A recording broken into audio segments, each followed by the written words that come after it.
Hello there, ladies and gentlemen, boys and girls. Marshall here, and I'm here to run through the map selection for the upcoming 1v1 ranked Season 8 in Planetary Annihilation. Don't forget, you can play all maps not presently in the ranked map rotation in the PA Maps tab. Just scroll down for something of a vault of 1v1 maps, many of which are suitable for shared armies team games. Give a shared 2v2 a go. Better yet, join the PA Discord and join your teams in voice chat so you can really coordinate as a team and annihilate your opponents. Let's waste no time in getting straight to the map overviews. Returning maps for this season start with Lost Temple. It's been a while since this map has appeared in the ranked pool, this time though it returns with a few edits. The spawn is now more open and shifted over a little. There are a few other minor tweaks around the map as well, such as small bodies of water and a few metal placements. Be careful of how you balance the different approaches to your base, and be mindful of plays for the lake. District returns, a twisted dual spawn map with lots of structures blocking line of sight and creating innumerable choke points. Be sure to be careful of where your armies are at all times. You don't want to get caught out with a slow rotation resulting in a dead base and an absent army. Complaint Department. This recent addition to the map pool starts players relatively close but with no resource incentives directly between the bases. Instead, you'll find all the resources on the other side of the planet. Just be careful not to forget about where the shortest route between the bases is. But of course, an attack could come from anywhere. Speaking of anywhere, how about from space? Pax Frontier is back challenging commanders to think beyond a single sphere. There's a balance to be made between naval and land on the starting planet, but then there are other planets in the system as well, including a gas giant. Don't forget that orbital fabricators can now build metal sites too. And that's it for the familiar. All following maps are new. There's a lot of them, so buckle up for an unfamiliar season, coming straight after a season of predominantly returning maps. Let's kick off with Farron.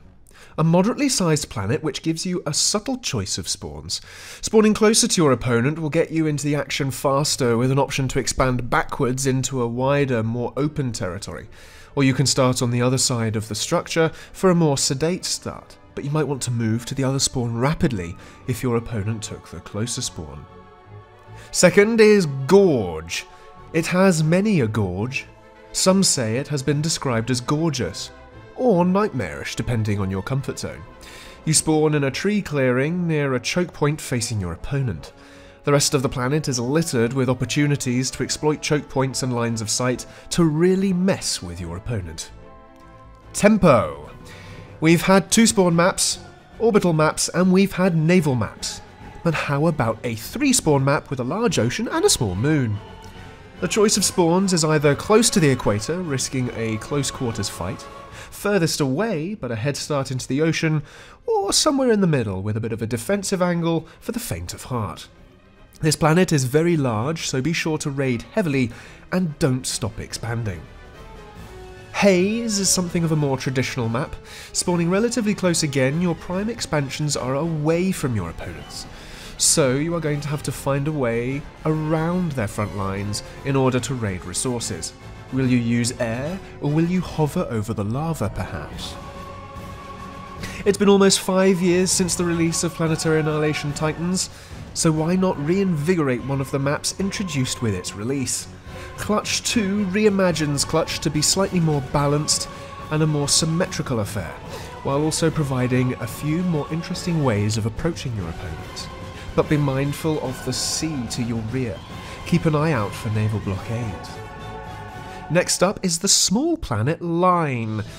Sporting a large spawn split down the middle by a large but narrow crevasse, this planet will force players to react quickly to the developing battle as space between the bases is narrow. Raid fast and hard. Will you exploit the line of trees at the equator for a bit of extra economy or defense from small arms fire? Shard is a predominantly naval-focused map, however.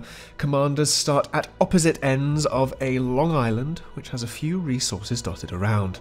The ocean is separated into 2 seas by a narrow pass between headlands. Could control of it spell disaster for your foe and put a stranglehold on their ability to expand?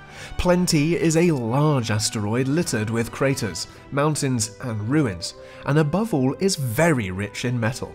Can you be everywhere at once? Are you prepared for a game with more resources than normal? Try not to float and waste your income too much, as you could risk being quickly outproduced by a more savvy commander. Be careful of the combat advantages afforded by control of craters. Something of a different map, this one. Nogolia is a 2-spawn map, but both spawns are potentially relatively close to your opponent and quite constricted in build space. But both also grant you access to your own private naval cove from where you can launch an offensive.